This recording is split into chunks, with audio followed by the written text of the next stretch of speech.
আসসালামু আলাইকুম ওরহমতুল্লাহি ওবরাকাতুহু 2021 শিক্ষাবর্ষে সকলকে আন্তরিক মোবারকবাদ জানিয়ে শুরু করছি অতি চমৎকার একটি video class. Society for social and technological support Bangladesh office কর্তৃক পরিচালিত আনাস বিন মালিক রাদিয়াল্লাহু তাআলা আনহু ইসলামিক কমপ্লেক্স ভোলা কর্তৃক আয়োজিত দূরশিক্ষণ কার্যক্রমের আজকের এই ভিডিও ক্লাসে আমি জনাব মোহাম্মদ সুলাইমান স্যার, সহকারী শিক্ষক, আনাস বিন মালিক রাদিয়াল্লাহু তাআলা আনহু ইসলামিক কমপ্লেক্স ভোলা থেকে এসএসটিএসের মহাপরিচালক জনাব সাইদ সাবরি সহ এসএসটিএসের শিক্ষা বিভাগের সকল কর্মকর্তা ও কুশলাদিবিন্দু, প্রিয় দর্শনার্থীবিন্দু, অভিভাবক অভিভাবিকাবিন্দু ও আমার প্রাণপ্রিয় শিক্ষার্থীবিন্দু, আশা করি সকলে ভালো আছো এবং সুস্থ রয়েছো। করোনাকালীন এই সময়ে একটি বছর আমাদের মধ্য থেকে অতিবাহিত হয়ে আবার নতুন একটি বছর তোমাদের মধ্যে পদার্পণ করেছে। আশা করি তোমরা নতুন বছরের বই হাতে পেয়েছো। নতুন বছরের বই হাতে নিয়ে বইয়ের ঘ্রাণ নেওয়াটা যেমন সুন্দর, সাথে যেমন মজা লাগে, ভালো লাগে, সাথে সাথে খুব কৌতূহলবশত নতুন বইগুলিও আমরা প্রথম থেকেই পড়া শুরু করি। তো প্রিয় শিক্ষার্থীবৃন্দ, আজ আমি যেই ক্লাসের জন্য বিষয়টি উপস্থাপন করছি তাদের জন্য ক্লাসটি অতীব গুরুত্বপূর্ণ। তাই তোমরা বছরের শুরু থেকেই পড়া শুরু করো, কারণ তোমাদের এখন থেকেই শুরু করতে হবে। আর আজকের এই ক্লাসটি আমি উপস্থাপন করছি অষ্টম শ্রেণীর শিক্ষার্থীদের জন্য। অষ্টম শ্রেণীর শিক্ষার্থীরা যে যেখানে যে অবস্থায় বসে এই ক্লাসটি উপভোগ করছো, তোমরা অবশ্যই বই খাতা কলম সাথে নিয়ে বসবে। আর আমি যে বিষয়টি উপস্থাপন করছি তা তো তোমরা দেখতেই পাচ্ছ, বাংলাদেশ ও বিশ্ব পরিচয়। প্রিয় শিক্ষার্থীবিন্দু, এই বিষয় থেকে সর্বপ্রথম আমি যেই পাঠটা আলোচনা করব তার জন্য আমি কিছু ছবি উপস্থাপন করছি। তোমরা একটু খেয়াল করে দেখো কিছু বুঝতে পারো কিনা। সর্বপ্রথম যে ছবিটা এখানে স্ক্রিনে উঠে এসেছে সেটা হচ্ছে গুপ্ত সাম্রাজ্য, অর্থাৎ এখানে গুপ্ত সাম্রাজ্য নামে একটা গোষ্ঠী শাসন করেছিল। দ্বিতীয় ছবিটা স্ক্রিনে ভেসে উঠেছে সেটা হচ্ছে মৌর্য সাম্রাজ্য, অর্থাৎ আরেকটা শাসক গোষ্ঠী এখানে শাসন করেছিল। এখানে যে ছবিটা দেখা যাচ্ছে আরও একটা নতুন কোনো গোষ্ঠী হয়তোবা এই অঞ্চলটাকে দখল করার জন্য যুদ্ধের কৌশলে এগিয়ে এসেছে। আরেকটা ছবি ভেসে উঠেছে এখানে এই গোষ্ঠীটা বা এই গোষ্ঠীর লোকেরা আবার নতুন কোনো সাম্রাজ্য দখল করে শাসন করার পরিকল্পনা করছে। প্রিয় শিক্ষার্থীবিন্দু, আজকের যে ছবি থেকে আমরা বুঝতে পেরেছি আমাদের আজকের আলোচনা অধ্যায় 1, অধ্যায় শিরোনাম হলো উপনিবেশিক যুগ ও বাংলার স্বাধীনতার সংগ্রাম। এই অধ্যায় থেকে পার্ট 1 থেকে আমরা আলোচনা করব। পার্ট 1-এর শিরোনাম হচ্ছে বাংলায় ইউরোপীয়দের আগমন ও উপনিবেশিক শাসনের পটভূমি। আজকের যে আলোচনা, সেই আলোচনা থেকে আমরা যা শিখতে পারবো সেই শিখন ফলটা আমরা একটু জেনে নেব। দেখো, 1 নম্বর প্রথমেই আমরা যেটা জানতে পারবো সেটা হচ্ছে উপনিবেশ কি তা তোমরা ব্যাখ্যা করতে পারবে। আজকের আলোচনা থেকে উপনিবেশ প্রতিষ্ঠার বিস্তার ও অবস্থানের গুরুত্ব উপলব্ধি করতে পারবে। বাংলায় বিভিন্ন বহিরাগত শক্তির আগমন সম্পর্কে তোমরা জানতে পারবে। সর্বশেষ বাংলায় বিভিন্ন রাজবংশের শাসন সম্পর্কে তোমরা জানতে পারবে। প্রিয় শিক্ষার্থীবৃন্দু, চলো তাহলে আমরা এক এক করে শুরু করি। সর্বপ্রথমেই আমরা জানবো উপনিবেশিক যুগ ও শাসন। তাহলে প্রথমেই আমরা জেনে নেই উপনিবেশিক যুগ। খেয়াল করো, 1757 থেকে 1947 সাল পর্যন্ত সময়কে উপনিবেশিক যুগ বলা হয়ে থাকে। সংক্ষেপে 1757 থেকে 1947 সাল পর্যন্ত সময়টাকে উপনিবেশিক যুগ বলা হয়ে থাকে। এখন আমরা জানবো উপনিবেশিক শাসনটা বলতে কী বোঝায়। প্রিয় শিক্ষার্থীবৃন্দু, দেখো, অর্থাৎ আধিপত্য প্রতিষ্ঠার মাধ্যমে শাসন কার্য চালানোর ওই স্থায়ী সময়কে উপনিবেশিক যুগ বলে। যদি কোনো দেশ বা কোনো দেশের উপর আধিপত্য প্রতিষ্ঠার মাধ্যমে শাসন কার্য চালায় তাকে উপনিবেশিক শাসন বলে। অর্থাৎ একটা দেশ কোনো একটা অঞ্চলকে দখল করবে এবং ওই অঞ্চলটাকে তারা শাসন করবে। তাদের এই শাসনটার জন্য 2টা নির্দিষ্ট বৈশিষ্ট্য থাকবে। একটা বৈশিষ্ট্য হচ্ছে তারা বুঝতে পারে যে এই অঞ্চলটা তারা চিরদিন শাসন করতে পারবে না, কোনো না কোনো সময় তাদের এই স্থান থেকে চলে যেতে হবে। তাই তারা কি করে, যেই সময়টা, দ্বিতীয় বৈশিষ্ট্য হিসেবে তারা যেই সময়টা শাসন করে ঠিক ওই সময়টা মধ্যে ওই দেশ থেকে অর্থ সম্পদ তাদের নিজেদের দেশে পাচার করে নিয়ে যায়। অর্থাৎ এক কথায় হলো আধিপত্য প্রতিষ্ঠার মাধ্যমে কোনো অঞ্চলকে যে শাসন কার্য করে এবং সেই অঞ্চল থেকে যে অর্থ সম্পদ পাচার করে নিয়ে যায় এটাকেই বলা হয় উপনিবেশিক শাসন। প্রিয় শিক্ষার্থীবিন্দু, জানলাম উপনিবেশিক যুগ এবং উপনিবেশিক শাসন সম্পর্কে। এবার আমরা জানব বাংলায় প্রতিষ্ঠিত বিভিন্ন উপনিবেশিক শক্তি এবং এদের সম্পর্কে বিস্তারিত জানব, কখন কে কীভাবে এসেছিল। প্রিয় শিক্ষার্থীবিন্দু, বাংলার এই অঞ্চলে বিভিন্ন যুগে বিভিন্ন সময়ে যে সমস্ত উপনিবেশিক শক্তির আগমন ঘটেছিল তাদের মধ্যে রয়েছে আর্য জাতি, রয়েছে মৌর্য সম্রাট অশোক, রয়েছে গুপ্ত সাম্রাজ্য, রয়েছে শশাঙ্ক, রয়েছে পাল রাজবংশ, রয়েছে সেন রাজবংশ, রয়েছে 7 নম্বরে মুসলিম শাসন ব্যবস্থা, রয়েছে 8 নম্বরে স্বাধীন সুলতানি যুগ পর্ব এবং সর্বশেষ রয়েছে 9 নম্বরে মোগল রাজবংশ এবং সর্বশেষ ইংরেজ শক্তির উত্থান। হ্যাঁ প্রিয় শিক্ষার্থীবৃন্দু, ধাপে ধাপে আমরা এই বিষয়গুলি সম্পর্কে জানবো আমাদের আজকের আলোচনার মধ্যে দিয়ে। চলো সর্বপ্রথমেই আমরা জেনে নেই আর্য জাতি সম্পর্কে। সর্বপ্রথম বাংলায় খ্রিস্টপূর্ব যুগে, এই যে দেখো এখানে আর্য জাতি, এরকমই তারা যে খ্রিস্টপূর্ব যুগে বহিরাগত আর্যরা বাংলায় প্রবেশ করেছিল, কিন্তু এই আর্যরা এখানে কোনো শাসন প্রতিষ্ঠা করেনি। তারা পর্যটক বেশে এখানে এসেছিল, ঘুরেছে, দেখেছে এবং একটা সময় এরা চলে গেছে। এরা কোনো অঞ্চলকে দখলও করে নাই এবং তারা এই অঞ্চলটাকে শাসনও করেন নাই। প্রিয় শিক্ষার্থী, আর্যদের পরে আমাদের এই বাংলায় প্রতিষ্ঠিত হয়েছিল মৌর্য সাম্রাজ্য। হ্যাঁ, আর্যরা শাসন না করলেও মৌর্যরা শাসন করেছিল। মৌর্য সম্রাট ছিল অশোক। এই মৌর্য সম্রাট অশোক মূলত বাংলার এই অঞ্চল দখল করে খ্রিস্টপূর্ব 3য় শতকে বাংলার উত্তরাংশ দখল করে ভারতে উত্তরবঙ্গ দখল করে তারা শাসন শুরু করেন। পুণ্ড্রবর্ধনভুক্তি উত্তর বাংলা হয় মৌর্যদের প্রদেশ, অর্থাৎ উত্তর বাংলার যে অঞ্চলটা, এই অঞ্চলটা মৌর্যদের শাসনামলের নাম ছিল পুণ্ড্রবর্ধনভুক্তি। নামটা তোমরা মনে রাখবে। আবার বলছি, নামটা হলো, আমি দেখিয়ে দিচ্ছি, এই যে দেখো পুণ্ড্রবর্ধনভুক্তি। এটা ছিল মৌর্য সম্রাটদের প্রদেশ। মৌর্যদের পতন ঘটে খ্রিস্টীয় 4 শতকে গুপ্ত সাম্রাজ্যের হাতে, অর্থাৎ এরা 3য় শতকে এসেছিল। বিভিন্ন সময় বিভিন্ন শাসকরা 100 বছর শাসন করার পরে 4র্থ শতকে আবার এদের হাত থেকে ক্ষমতাটা অন্যদিকে চলে যায়, অর্থাৎ এই মৌর্যদের পতন ঘটে গুপ্তদের হাতে।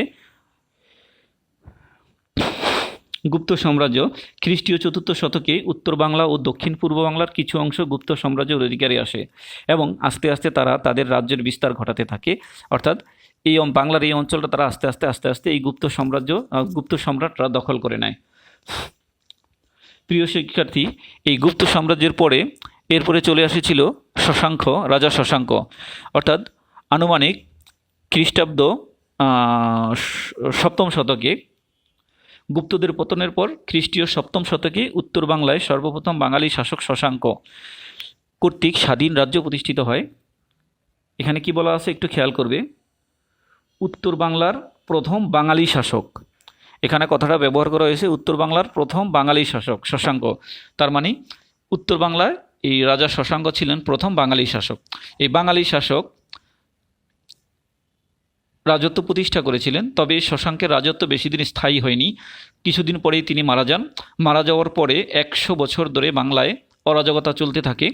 যে অরাজকতাকে সংস্কৃত ভাষায় মাৎসন্যায়ের যুগ বলে। তোমরা একটু খেয়াল রাখবে, পরীক্ষায় আসবে মাৎসন্যায়ের যুগ কাকে বলে। উত্তরটা হচ্ছে রাজা শশাঙ্কের মৃত্যুর পর 100 বছর ধরে বাংলায় যে অরাজকতা চলতে থাকে, সংস্কৃত ভাষায় এই অরাজকতাকে মাৎসন্যায়ের যুগ বলে। তোমরা নোট করে রাখবে। আবার বলছি, রাজা শশাঙ্কের মৃত্যুর পর 100 বছর ধরে বাংলায় যে অরাজকতা চলতে থাকে, সংস্কৃত ভাষায় এই অরাজকতাকে মাৎসন্যায়ের যুগ বলে। ধন্যবাদ, তোমরা জানলে মাৎসন্যায়ের যুগ কাকে বলে। এই পর্যায়ে তোমাদের জন্য একটি একক কাজ রয়েছে। একক কাজের জন্য আমি 4টা প্রশ্ন উপস্থাপন করেছি। তোমরা খেয়াল করে দেখো প্রশ্ন উত্তরগুলি পারো কিনা। এটার জন্য তোমাদের 5 মিনিট সময় রইল। তোমরা যারা আনাস বিন মালিক রাদিয়াল্লাহু ইসলামিক কমপ্লেক্সে রয়েছো, 5 মিনিট সময় নিয়ে ভিডিওটাকে স্ট্যান্ড করবে। ভিডিওটাকে স্ট্যান্ড করে এই অবস্থায় প্রশ্নের উত্তরগুলি তোমরা খাতায় লেখার চেষ্টা করো। খাতায় লিখে ছবি তুলে আমাদের গ্রুপে জমা দেবে। প্রথম, শশাঙ্ক কে ছিল? 2 নম্বর প্রশ্ন, বহিরাগতদের আগমনের উদ্দেশ্য কী ছিল? 3 নম্বর প্রশ্ন, ইকলিম শব্দের অর্থ কী? 4 নম্বর প্রশ্ন, মাৎসন্যায় কোন ভাষার শব্দ? ধন্যবাদ। এবার তোমরা হয়তোবা লিখেছো, তোমাদের লেখাগুলি উত্তরগুলি একটু মিলিয়ে নাও আমাদের সাথে। প্রথম প্রশ্নের উত্তর, রাজা শশাঙ্ক ছিলেন প্রথম বাঙালি শাসক। দ্বিতীয় প্রশ্নটার উত্তর ছিল বহিরাগতদের আগমনের উদ্দেশ্য ছিল দেশের ধন সম্পদ। ইকলিম শব্দের অর্থ হলো প্রদেশ। 4, মাৎসন্যায় হচ্ছে মূলত সংস্কৃত ভাষার শব্দ। ধন্যবাদ। এবার আমরা চলে যাচ্ছি আমাদের পরের ধাঁচে, অর্থাৎ পাল রাজবংশ সম্পর্কে জানব। রাজা শশাঙ্কের মৃত্যুর পর 100 বছর ধরে যে অরাজকতা চলছিল, এই 100 বছর পর একটা স্থায়ী বা স্বাধীন রাজ্য, শান্তিময় একটা রাজত্ব প্রতিষ্ঠা করতে পেরেছিলেন পাল রাজারা।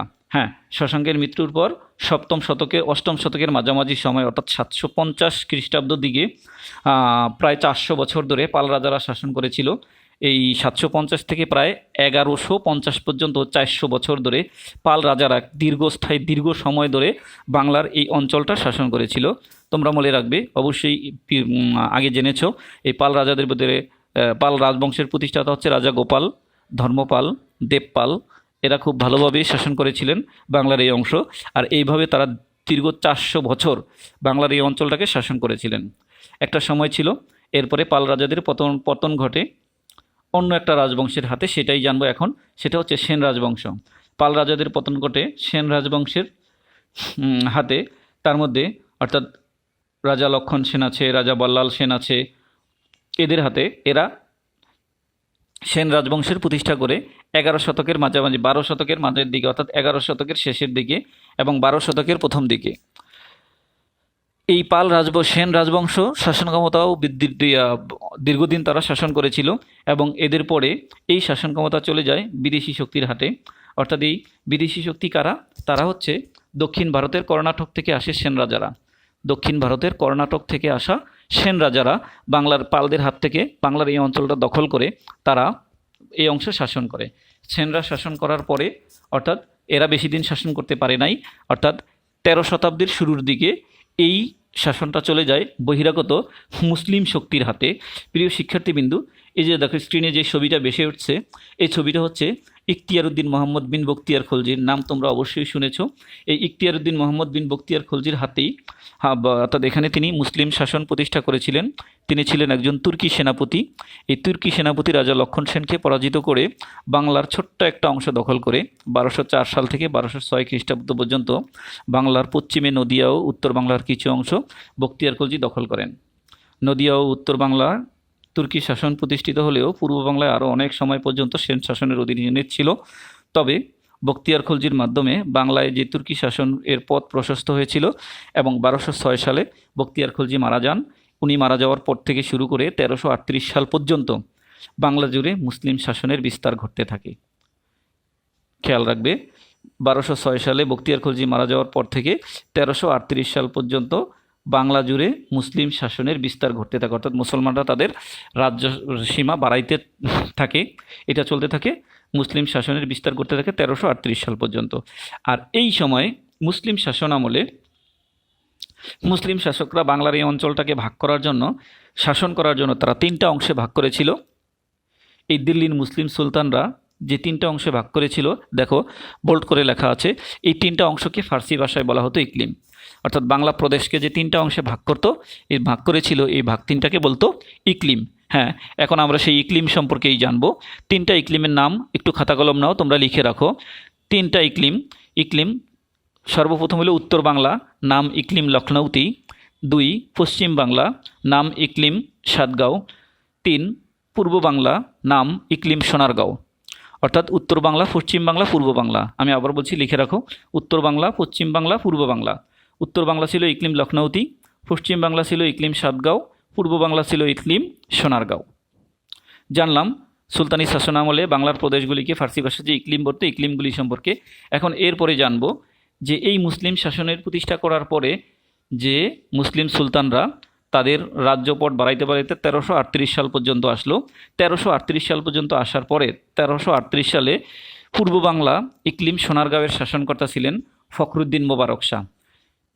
স্ক্রিনে যার ছবিটা বেশি উঠেছে, ইনি হলেন ফখরুদ্দিন মোবারক শাহ। এই ফখরুদ্দিন মোবারক শাহ দিল্লির মুসলমান সুলতানদের বিরুদ্ধে বিদ্রোহ ঘোষণা করেন। বিদ্রোহ ঘোষণা করে আমাদের বাংলার যে অঞ্চলটা আছে এই অঞ্চলের স্বাধীনতা ঘোষণা করেন। স্বাধীনতা ঘোষণার মধ্যে দিয়ে এই 1338 থেকে 1538 সাল পর্যন্ত 200 বছর চলতে থাকে স্বাধীন সুলতানি যুগ পর্ব। আবার বলছি, 1338 থেকে 1538 সাল পর্যন্ত 200 বছর ধরে চলতে থাকে স্বাধীন সুলতানি যুগ পর্ব। ফখরুদ্দিন মোবারক শাহ এভাবে যখন চলতে চলতে একটা সময় এই মুসলিম সুলতানদের হাত থেকে সুলতানি শাসনের অবসান ঘটে বহিরাগত মোগলদের হাতে। দেখো, উনি একজন মোগল শাসক, নবাব সিরাজউদ্দৌলার ছবি দেওয়া আছে। 1538 সালে স্বাধীন সুলতানি শাসনের অবসান ঘটে। পয়েন্টটা অবশ্যই মনে রাখবা যে কখন স্বাধীন সুলতানি যুগের অবসান ঘটে। উত্তর হলো 1538 সালে। 1538 সালে মুসলিম স্বাধীন সুলতানি যুগের অবসান ঘটে।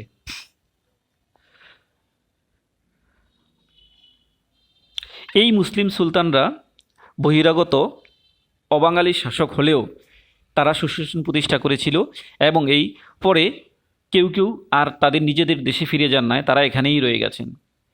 এর আগেই অর্থাৎ এই স্বাধীন সুলতানি যুগের সময়ে আস্তে আস্তে আস্তে আস্তে মোগলরা বিভিন্ন জায়গা দখল করে তারা দিল্লির বিভিন্ন অংশ দখল করে তারা শাসন শুরু করে দিয়েছেন। মোগল সম্রাট হুমায়ুন 1338 সালে উত্তর বাংলার গৌড় অর্থাৎ ইকলিম লখনৌতি দখল করলেও আমাদের বাংলা তখনও মোগল শাসন প্রতিষ্ঠা করতে পারেননি। অর্থাৎ দিল্লির বিভিন্ন অংশ দখল করেছিলেন, কিন্তু আমাদের পূর্ব বাংলার যে অঞ্চলটা, এই অঞ্চলটা মোগলরা দখল করতে পারেন নাই। কারণ বিহারের আফগান শাসক শের খান সর্বপ্রথম মোগল শাসক হুমায়ুনকে বাংলা থেকে এবং পরে ভারত থেকে বিতাড়িত করে দেন। এইভাবে পরবর্তী শাসন অবাঙালি আফগানদের হাতে চলে যায় বাংলার সিংহাসন, অর্থাৎ এভাবেই শাসন চলতে থাকে। এই দেখো বাংলায় মোগলদের চূড়ান্ত বিজয় ঘটে কখন, খেয়াল করো। এই যে এখানে যার ছবিটা স্ক্রিনে ভেসে উঠছেন, এই ছবিটা হচ্ছে তোমার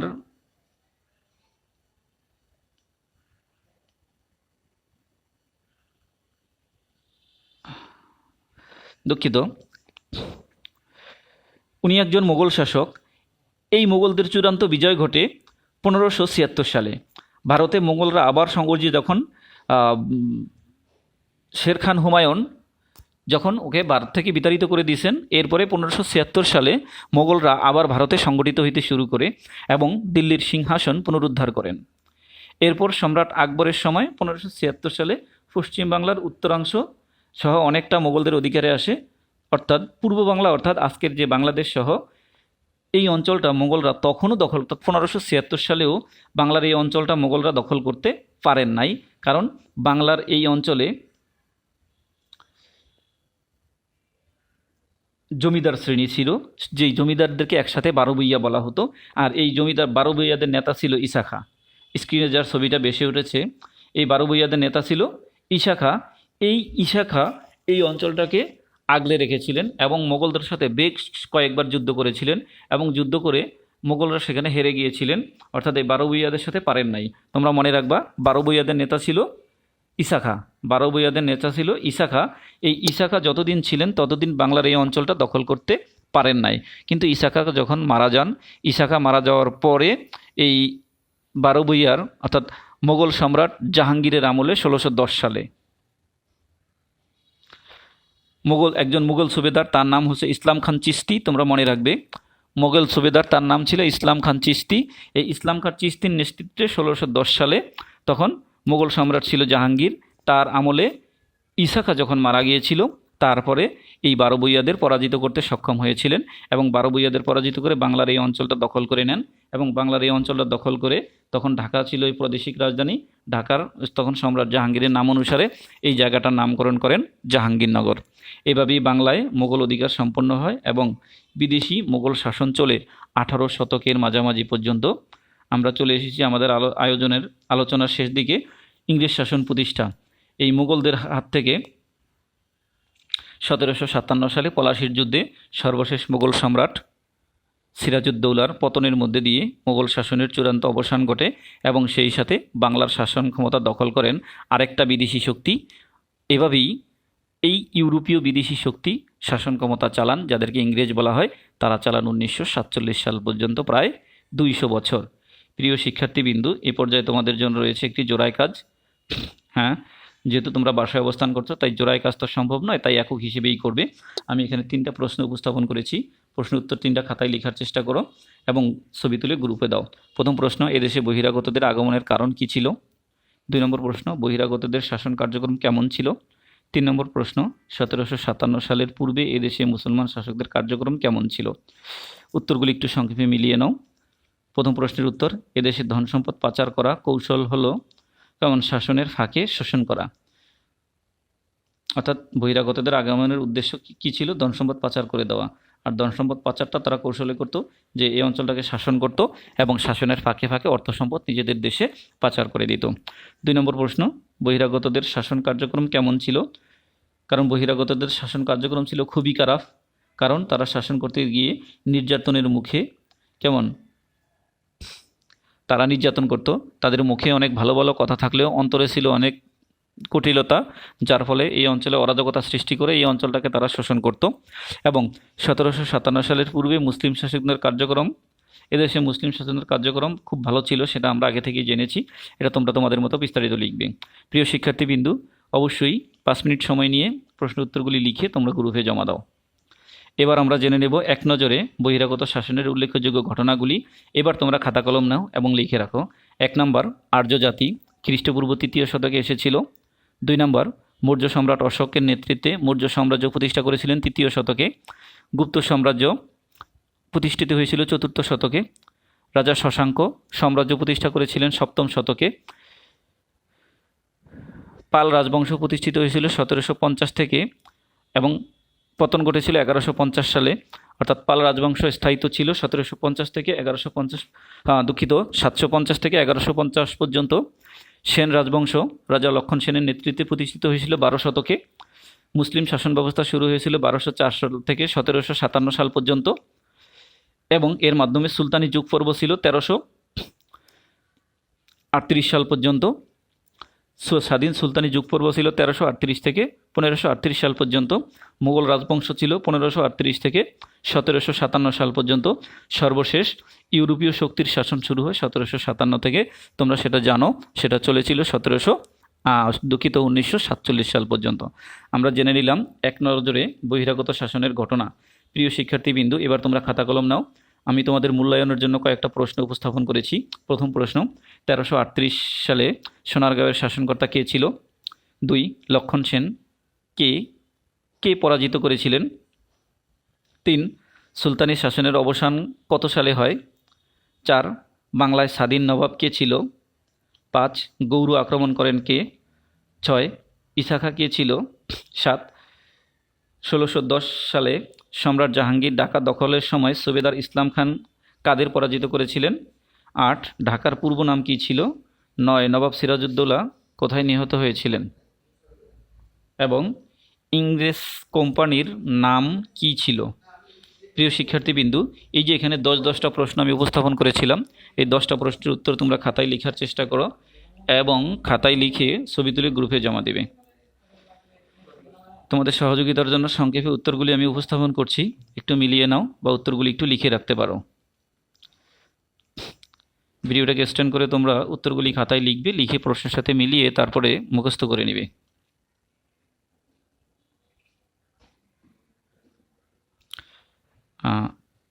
প্রিয় শিক্ষার্থীবৃন্দু, আশা করি প্রশ্নের উত্তরগুলি লিখতে পেরেছ। আমরা চলে যাচ্ছি আমাদের আলোচনার পরের অংশে। বাড়ির কাজ। খাতা কলম যেহেতু সামনে আছে তাই বাড়ির কাজটা লিখে নাও। বাড়ির কাজে আমি একটা উদ্দীপক উল্লেখ করেছি। উদ্দীপক, পৃথিবীর ভূখণ্ডে এমন কিছু লোক ছিল উদ্দেশ্য হাসিলের জন্য অন্য এলাকায় এসে ব্যবসা শুরু করে। তারা তাঁবুতে বসবাস করে, পরে তারা জনগণের সাথে মিশে এবং সেবার নাম করে এলাকার সর্দারের কাছ থেকে স্থায়ী তাঁবু নির্মাণের অনুমতি নেন। সর্দারের মৃত্যুর পর পরবর্তী সর্দারের সাথে তালবাহানা করে মেরে ফেলে এলাকায় শোষণ চালায়। এই উদ্দীপকের আলোকে 4টা প্রশ্ন উপস্থাপন করা হয়েছে। প্রশ্নের উত্তরগুলি তোমাদের ভাষায় তোমরা লেখার চেষ্টা করো। লেখা শেষ করে ছবি তুলে গ্রুপে জমা দেবে। প্রশ্নের উত্তরটা লিখে রাখো, ভিডিওটা স্ট্যান্ড করে উত্তরটা লিখে রাখো। আশা করি অবশ্যই লিখেছ। তো এতক্ষণ সাথে থাকার জন্য সকলকে আন্তরিক মোবারকবাদ। সবাই ভালো থাকো ও সুস্থ থাকো, এই শুভকামনায় শেষ করছি আজকের ক্লাস। খোদা হাফেজ। আবার দেখা হবে পরবর্তী ক্লাসে খুব শীঘ্রই। তোমরা প্রস্তুত থাকো।